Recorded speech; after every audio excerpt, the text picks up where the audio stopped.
Hello, and welcome to Resilience Radio, Episode 3 with Rosemary Gladstar and Helen Ward. My name is Irvin Eisenberg. I'm the show host and owner of Resilience Occupational Therapy. So, the opinions on this show are expressed by the guests are not necessarily shared by me or Resilience Occupational Therapy. My goal here is to showcase a variety of different healthcare practitioners and ideas, and not every idea is going to resonate or be applicable to you. Additionally, the show is not meant to be giving medical advice, tell you what type of diagnosis you have, or what you should be doing. You really should seek out additional medical assistance if you're looking for such things. For today's show, I'm excited to have two guests on today. Rosemary Gladstar has been practicing, living, learning, teaching, and writing about herbs for over 45 years. She's written 12 popular herbal books. She's also author and director of the popular home study course, The Science and Art of Herbalism. Rosemary is the co-founder and former director of the International Herbal Symposium, the New England Women's Herbal Conference, and founding president of United's Plant Savers, the co-founder and original formulator of the Traditional Medicinal Tea Company. She recently moved from her home at Sage Mountain, an herbal retreat center and botanical sanctuary where she has lived, taught, and worked for the past 30 years, to a smaller haven where she plans to plant a small garden, dream more, do less, and spend more time with the plants. We also have Helen Ward. She's an herbalist at Three Springs Farm of Vermont. The farm is focused on growing and creating herbal medicinal products. Additionally, Helen has a growing herbal practice. She is a graduate of Rosemary's Apprentice Program, the Sage Mountain Advanced Herbalist Training Program, and a staff member of the New England Women's Herbal Conference. Helen has also studied with many herbalists and has furthered her studies by working directly with the plants, developing and deepening a relationship with them. Her plant allies are nettles and elderberry. For the past 10 years, Helen has been the educational director for Rosemary Gladstar's The Art and Science of Herbalism. It's great to have you both on today. Thanks. It's great to be here, Irvin. Thank you. So I wanted to start off asking you both if there are any particular plants you're thinking about today or lately. Well, I'll start. Yes, I mean, I think about plants every day, all the time, but especially right now where I feel it's extra important that we keep our immune systems healthy and our just bodies at their best. There are different herbs that I'm actually thinking about than normal. And so I would say I've really been focusing a lot on the immuno-enhancing herbs, like rhodiola isn't a very important one. And definitely elder, which I'm sure Helen will talk about, and I'm sure she's thinking of every day, and echinacea, and then a group of herbs called fire cider, so that would be, and also sweet Annie. Sweet Annie is one that I feel is really, really important as far as flu and the pandemic go, and I've been focusing on it just by studying and learning a lot more about it for now. There's some really great studies about it that are just coming out of Europe and Germany in particular, that are showing that it could possibly have some really good effects for fighting COVID. So I think it's really an important herb right now that we pay attention to and watch for those studies. We don't have any actual cases here in this country of people using COVID, though in Germany they do with success.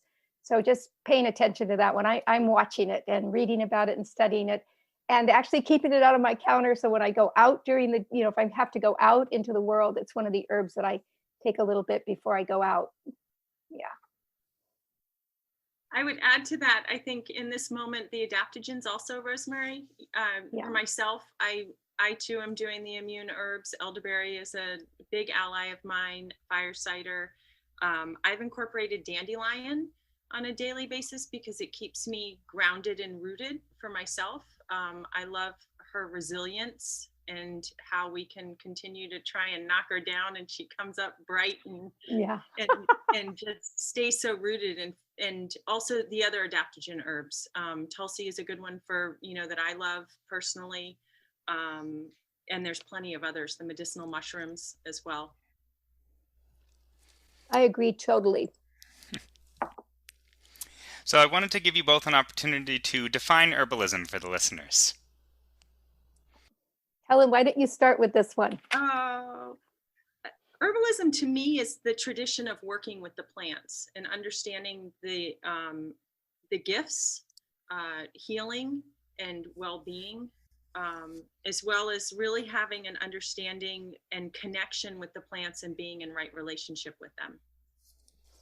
Amen, girl. That's good. And I would say I define them as really as a way of life, of being with the plants, for health and wellness, just as really as a way of incorporating into our lives and working with them. And herbalists, I see not necessarily as medicinal people, but as people who are working with plants in the broader sense of the word, because it's so hard to define exactly what healing is. So I just see it as really as people who are working with herbs and work with them, with plants, in a very conscious and intentional way. So Rosemary, my mother, when she was pregnant with me, was taking your correspondence course. So I like to think maybe I soaked up some of that. But in upstate New York, sort of growing up with my mother, sort of as a community herbalist, mostly just a family herbalist, but taking some of your courses and such. I'm curious, sort of, you've been studying herbalism for so long and teaching. Do you have any interesting commentary or on the sort of how herbalism in America or the Northeast has changed over the years? Yeah, for one thing, it's far more widely accepted. The other is that there's just so much more information. I would say back in the 1970s, when I first opened my first herb store and began my herbal practice, there was very limited amounts of information, books, no courses, certainly no online courses. I don't even know if that the computer was happening back then. Not very much information, certainly not very much science or research done on plants, at least certainly in this country. So and I think another thing that I see, so that would be one of the things, is enormous amount of information available and some really incredible information. We have magazines, we have books, teachers, classes happening all across the country, not just on the West or the East Coast, but throughout the whole country. But also another big change I've seen is this integration of herbalism, both within itself, like in American herbalism, Western American herbalism. One of the things I love so much about it is this ability to bring the best of other systems into it, right? So that we see traditional Chinese practices and herbs being used. We see knowledge from Ayurvedic medicine. We see Native American medicine being incorporated, and African American medicine. We just see it coming together and integrating into this very eclectic system, which I absolutely love. I think, taking the best of many systems is a really good way to move herbalism ahead. And then also its integration, another huge change, of course, is its integration with modern or allopathic medicine. Back in the 70s, when I first started, if you even mentioned that you were taking herbs to a doctor or a medical professional, in the allopathic profession, you would be ridiculed pretty much, and it would be very hard. You could find them, but very hard to find doctors who had any knowledge about natural healing methods, where today it's fairly common. So yeah, tremendous integration, I would say, into not only herbalism in itself, but in herbalism with other systems. I think it's wonderful. Yeah. So I know that my mother used to hide that she was an herbalist. She told me not to really tell people that she was, and such. In upstate New York, being called a witch was a concern of hers. I'm not sure how legitimate of a concern during the time was, being a kid. Do you feel like that acceptance and sort of those stigmas have changed?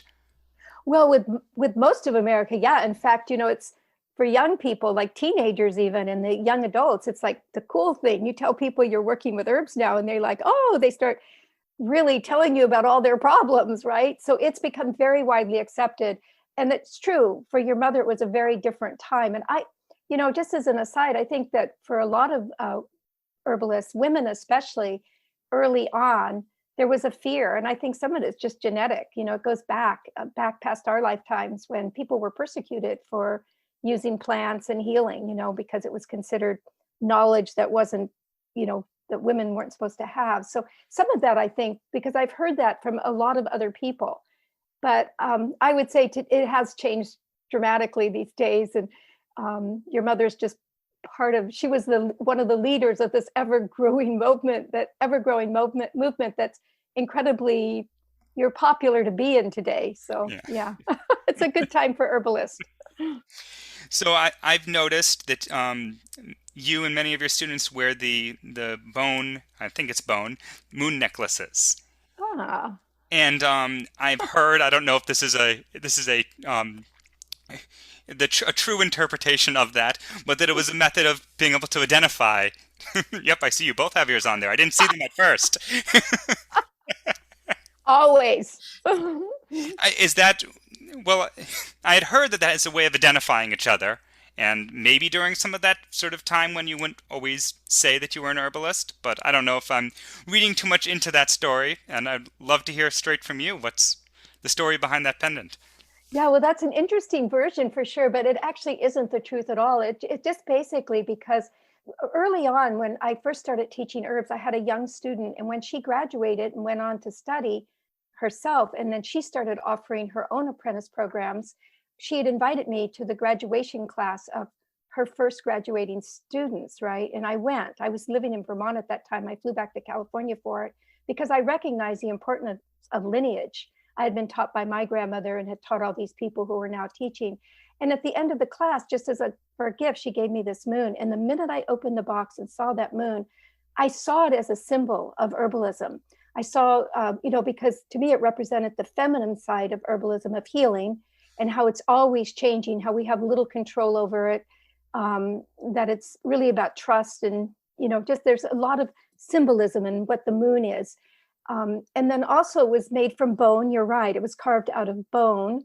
And to me, that represented how herbalism has been passed down through the bones and the bloods of our ancestors genetically through generations upon generations. And here it was being given to me by one of my students. So that all unfolded in my brain when I looked at this moon. And so I started giving them to my apprentices as they graduated. That was over 35 years ago. And it just caught on. They're beautiful, and there's something about these moon necklaces that really attract people. And so I think it's has always been more of a statement of recognition, And then what happened is these students then went on and taught their students, and they loved their moon, so they gave theirs, and other herbalists started giving them. And really, literally, you find them around the world. I mean, I've traveled to places in other parts of the world where people would say, there was somebody from America here who just had this moon necklace on. And I laugh and chuckle and think, I probably know them. Of course, other people, you can buy these on the internet, right? They're made by a man named Christopher Miller, an artist who still makes them. So other people wear these moons. In fact, somebody just sent me a picture of the writer Anne Lamott, and she had one on. But they have become a symbol for herbalists, passing down this incredible, wonderful information that's been really passed down for millennia. And so that's how I see them anyway. Yeah. Well, that's nice to hear the real story versus the mythology that can be built up around. The moon cult, right? Yes. I can also share from a personal, going through Rosemary's apprentice program and stepping in a way that was new to me at the time, 10 years ago. It meant, and I know that this is true for so many of us, that it was such an honor to receive that moon. We all worked so hard for it, but all really stepped in. And in some ways, it was out of our comfort zones, maybe, for many who are learning new things and stepping in new ways, and also the commitment. I feel honored wearing it. So I wanted to get into a little bit about Sage Mountain. Could you both speak to what's going on at Sage Mountain and whether that's separate from the Rosemary Gladstar Science and Art of Herbalism coursework, and so a little bit of the history and future of both of those? Wonderful. So maybe I'll speak about Sage Mountain, and Helen can speak a little bit about the course. But so Sage Mountain is this absolutely stunning, beautiful 500-acre wilderness retreat center located in Orange, Vermont, in central Vermont. And it was started as a retreat center, as an herbal retreat center around a little over 30 years ago, about 33 or 34 years ago. And I had the great honor of living there for the past 30 plus years and helping to be one of the stewards there. That's where I did all of my teaching, you know, where people would come from really throughout the United States and sometimes other countries to study herbalism and earth awareness and wilderness stewardship and plant preservation. I moved from that mountain about just over a year ago, but a wonderful herbalist, Emily Ruff, who was one of my students and also a very well-informed herbalist and herbal activist, she took over stewardship of the mountain and has created a nonprofit sanctuary there, where again, the emphasis will be on wilderness preservation and medicinal plants and plant activism. So I'm so thankful that the legacy of that land is carried on. It's a pretty amazing piece of land because itself is 500 acres, which is a large parcel. It abuts to 26,000 acres of wilderness. So it abuts Groton State Park, and then it's part of an 80,000. It's actually considered the largest contingent green space, you know, wilderness area in Vermont. So stewardship of that land is incredibly important because it has old forests on it that haven't been logged in so many years. And when we were first considering leaving and looking for new owners for it, our main consideration was to find people who would be conservationally minded with long-term preservation so that we know that those forests will be maintained for future generations of plant lovers. And then one other thing that's really special about that land is one of the things I've been very active and involved in my life is with plant conservation, especially these last 30 years. And we planted just tons of native plants back onto that property. So there's, you know, it's a nice area to go to see a lot of the native species growing that used to grow here, but have been either mostly disappeared because of habitat destruction and some overharvesting, though overharvesting is probably the least of the reasons. So yeah, it's beautiful. It's not open right now to the public because of the COVID, because of the what's happening, you know, right now in our world. But next summer again, or as soon as this thing's over, Emily will have the trails. There's about 8 or 9 miles of hiking trails, beautiful public gardens to visit. It's really a very lovely, lovely site. I just have to say one more thing is Emily just sent me a picture of her Halloween trick-or-treaters, right? They have some wilderness, they have some of those wildlife cameras up in their backyard, and they had a mama bear who's been visiting the mountain quite often with three babies, and they were all sitting around the pumpkin that she had carved and put out in the garden. So you have a little baby black bear up there eating the little pumpkin. It was so cute. So yeah, it's a sanctuary for plants, people, and wildlife. Wow, I'd love to see that video or picture, whatever she's got there. I'll ask her to send it to you.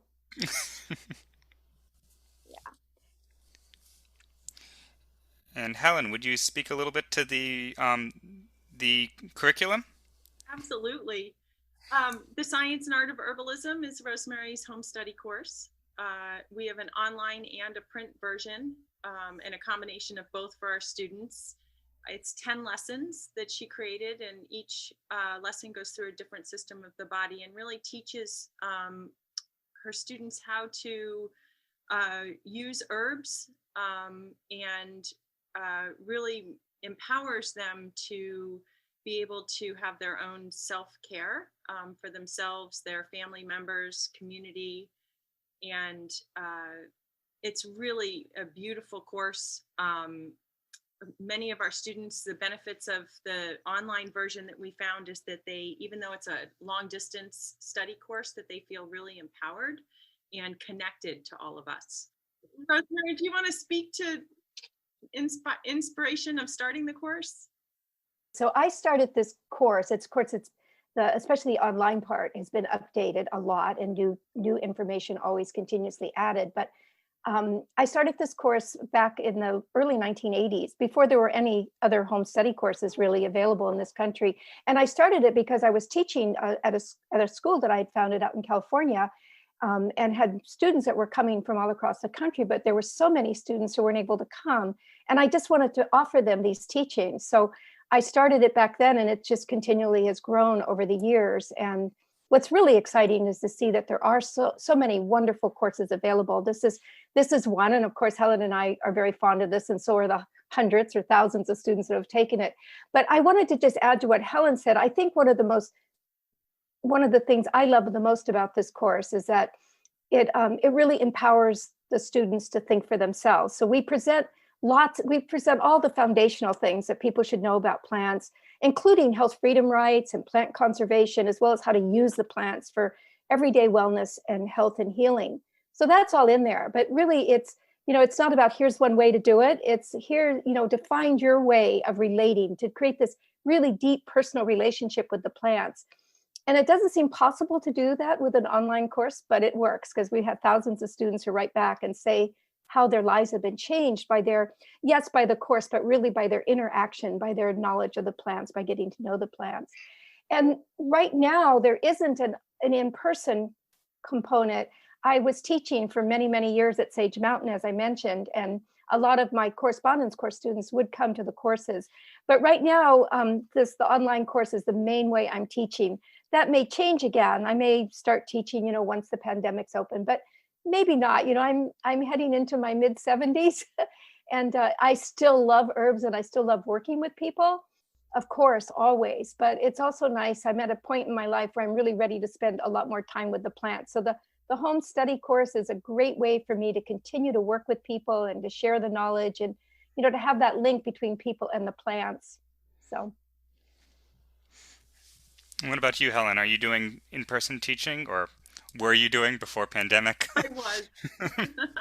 I held a series on the medicinal herb farm that I have in Waitsfield.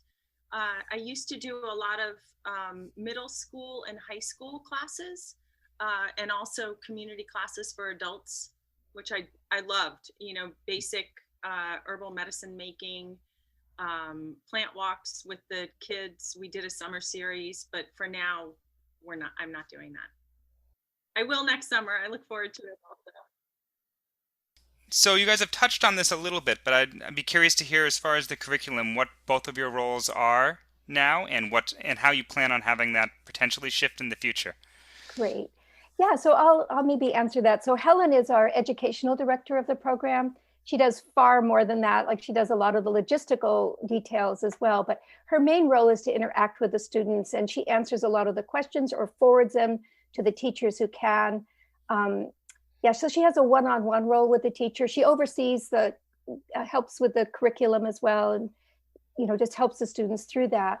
My role is to provide the information, to provide the curriculum. I also love correcting the homework. I always do their final lessons, sometimes some of the other lessons, but always their final. I get to, congratulate them when they graduate and give them their certificate, which we do through the mail, but I always write the letter and send that. It's really exciting for us. So Helen, do you have anything you want to add to that? I do. I think, speaking to Rosemary, your comment about one of the favorite things about the course is really teaching our students how to trust in themselves. I feel like that's a big part of my role, is working with the students, but also empowering them and really encouraging them, as Rosemary does for so many of us, of really following their intuition. So as a community herbalist, I also consider myself more of a folk herbalist.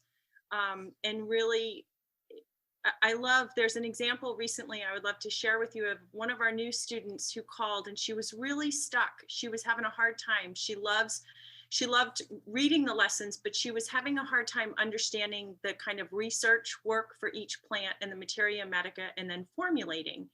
And as I was speaking with her, it came clear that she is a painter, and she loved working with the colors and creating new colors from the simples of, and this is out of my wheelhouse, but basically what she was saying is that she would take the single colors and combine them on her palette to create new versions, right? Her own palette of colors, and how she would take certain ones and blend them together, and that they would really shine in the way that she wanted them to. And it was such a gift for me to be able to have that conversation with her and share with her that herbalism is very similar, starting with one plant having a relationship with it, understanding the gifts that it offers us for healing for each of us is different. But for her to really have that relationship with that one plant, then another plant and another, and then understand how they all work with each other within our own bodies and for each other, that's where I get passionate. That's beautiful. That's why I love working with Helen so much. So it seems like there's been a lot of herbal trainings over the years sprouting up, and it's a much richer tapestry than when you started, Rosemary. Where do you see the unique niche of the curriculum in sort of the context of the different clinical herbalists and activism and different things happening? Well, yeah, that's a great question. I think it has to do with that empowerment, really, learning to trust yourself, developing a very deep relationship with the plants, which has always been most important to me. And then combining the science and the art, like the art being the more folkloric version, like Helen was saying, that intuitive part of, making your home remedies, et cetera, but also combining that with the science, I think is really important. Like there is a lot of great research. There's a lot of good scientific studies. There's the chemical constituents, understanding those, and then their action in the bodies. I think all is important. Now, if I had to choose one over the other, which we don't, thankfully, I would choose folk herbalism, right? Because that's how I was taught. It's simple. I understand it. It's easy for everyone to do, but we don't have to really make that choice. And so I love that combination of both. So yeah, I would say those are the things that make it really unique. And then, as Helen was saying, there's a lot of one-on-one interaction. We don't just send the course off, either the written or the online version, and then that's it. As much as the students want to be involved, we are there to be involved. And it's not just Helen and I. We have a large team who works with us. I had mentioned this a little bit ago. We have a wonderful group of herbalists who help me review the homework. We have a person who works really closely with Laura, who does a lot of the forum. She's a nurse. And so that's great because it gives a little bit of that medical insight too. So yeah, we have a good team of people that help our students. Herbalism has never been something that one does alone. It's always part of a community and a group. And so that's important to keep that community involvement present, even for our long distance students. Yeah.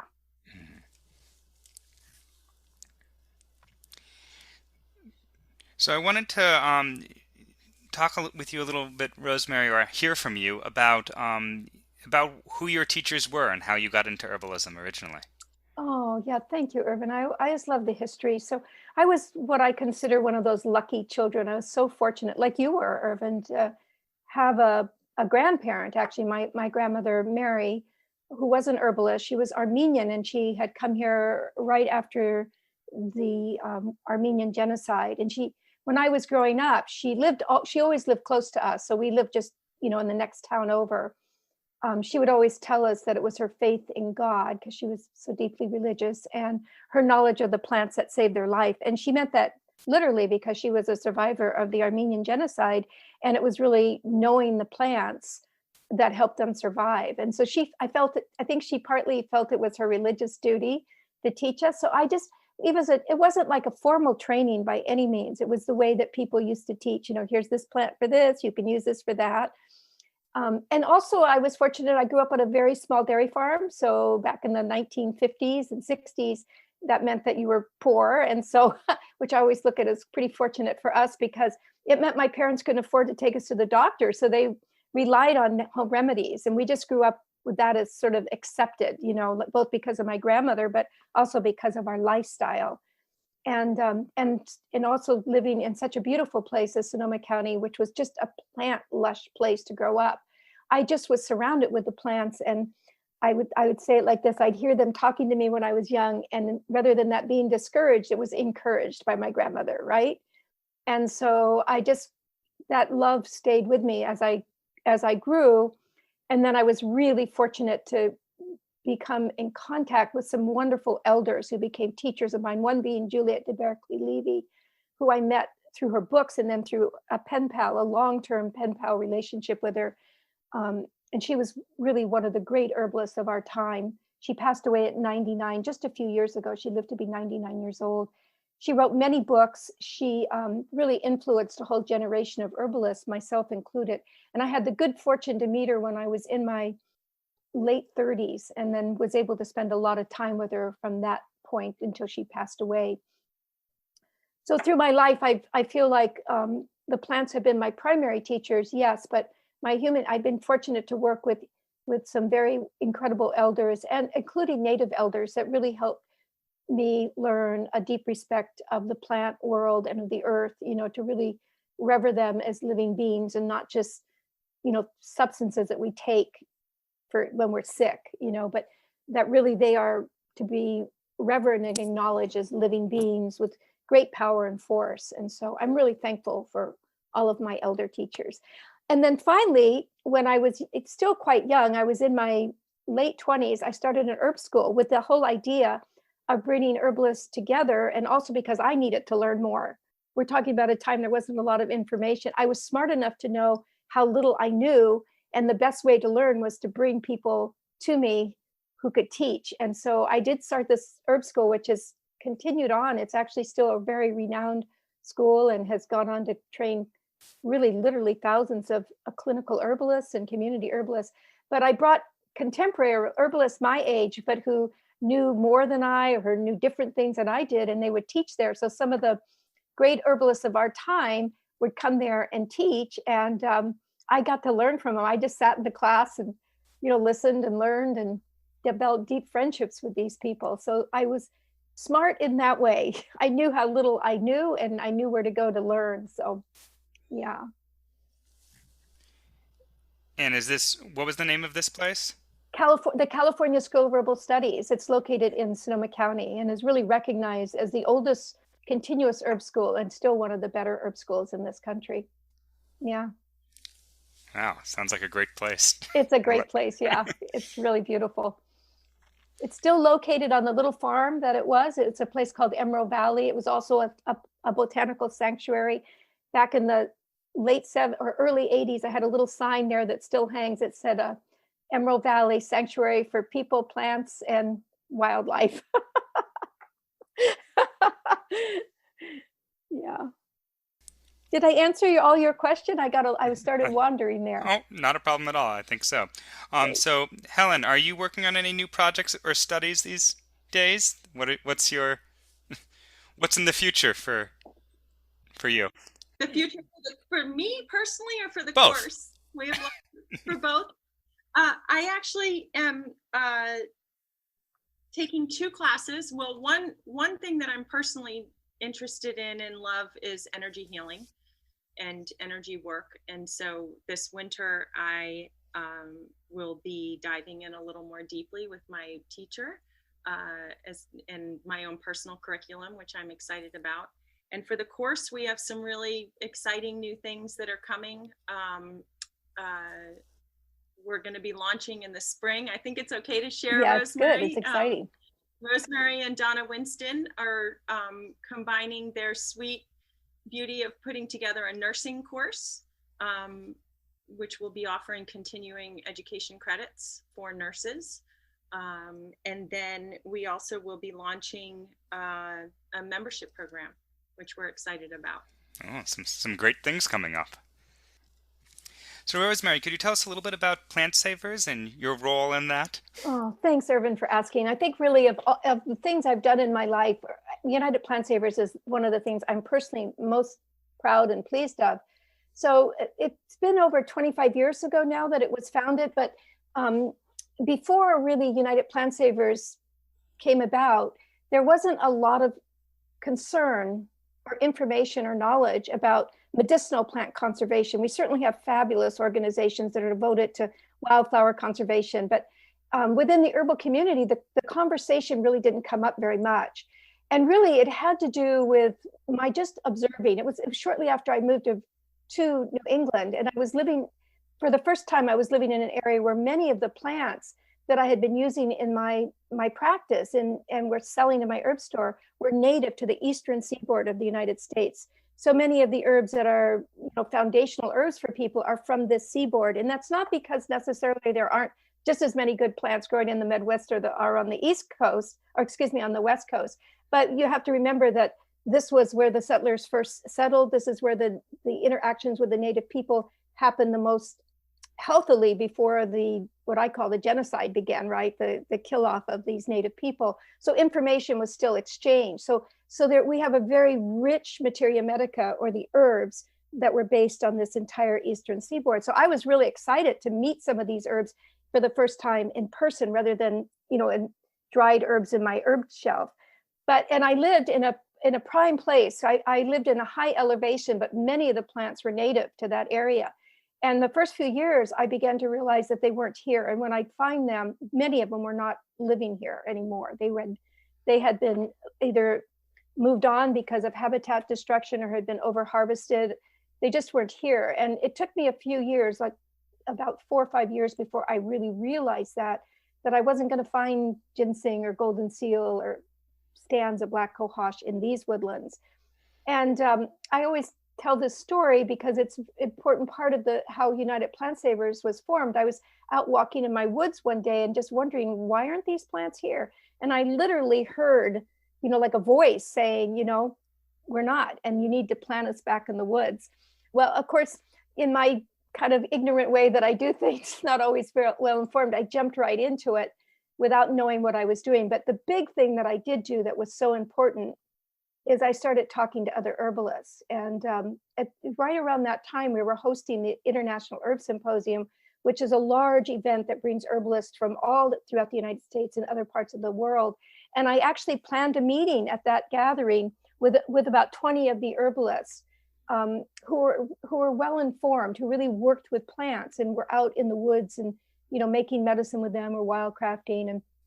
And we held a private meeting there. And every single herbalist in that room had the same question. They had all been questioning, what's happening? We're seeing the herb industry grow. We're seeing all these herb stores, all these products. Where are all these plants coming from? And so we really formed United Plant Savers with that question: is there a problem? We thought there was. If there is a problem, what can we do about it? And so we joined forces and we formed this little organization, which has grown to be a national organization, a main voice for medicinal plants, for conservation, cultivation, preservation of our at-risk medicinal plants. And we've done tremendous work, actually. We helped to put golden seal on the international CITES list to help protect it. We've had a main voice in overharvesting of ginseng, which still goes on in Vermont, even though ginseng is in such dire straits and isn't abundant here. We keep an eye out on other plants that are very popular in the essential oil industry that are being harvested just indiscriminately. But our main thing is just really to support people in learning how to help conserve these plants and preserve them, to empower people. And the main way that we do that really is by supporting what I call another endangered species, is the American farmer. To go from wildcrafting native plants, not necessarily the weedy plants, which are often some of our most medicinal. As Helen pointed out, dandelion's a perfect herb for these days, and nettle, etc. But really, it's how to cultivate our wild native species that really are under so much stress, not really primarily, I would say, from the herbal industry and our overlove of them, but mostly from habitat destruction of, the same difficulty that wild animals have. There's not enough place for wildness to live anymore. So, and we need the wild things. We have no idea how much we need nature and the wildness of nature to sustain the health of humanity. So whatever we can do, whatever small things, my small contribution is to be a voice for our wild plants. Well, thank you so much for that. So I was wondering for just some closing thoughts do either of you have some closing advice for listeners? Helen, why don't you start? I think my advice right now would be to learn a few plants outside your door. For everybody to understand and know what's growing and what they're, if they are medicinal. A friend of ours, a mutual friend of ours, Jody Noe, calls it the store outside your door. And the gifts that they're offering, and they show up for us for a reason. And they're, especially in the state of Vermont, we're so gifted with having so many people who are familiar with the plants and knowledgeable about them that for those who aren't, it would be easy to connect with someone who is and just learn a few plants. Rosemary always teaches us, take a few plant walks every year. You know, you learn something new every year. And I think this is a time, especially with so much going on in our world, you know, to really be back in nature on a daily basis and really, you know, making a few new friends. That's great advice, Helen. Yeah, so I'll just add to that. You know, I also want to affirm that we are definitely living in challenging times, and there's a lot we can do to keep our immune systems healthy. And our whole, you know, just our, when I think of the immune system, I'm just thinking of our whole body's ability to be resilient and to fight off things that don't make us healthy, but we have to help it. And we have this tremendous availability of herbs, and also just lifestyle techniques that we can incorporate right now. So I'd say, you know, use those herbs every day that are designed to bring us health and wellness, to support our entire bodies in resiliency. And those would be like those common everyday herbs like the elder and the nettle and the dandelion. And then I would say make fire cider. You know, it's got, you know, it's a kitchen remedy. Everything in it is from your kitchen, from the grocery store: garlic, onions, ginger, horseradish, and a little vinegar and cayenne, you know, and mix that up and just take a shot glass of that, you know, or dilute it in water. It's pretty strong stuff, I have to say. But that's a great remedy, and you can find lots of different recipes for it online. It's easy to find the recipes for it.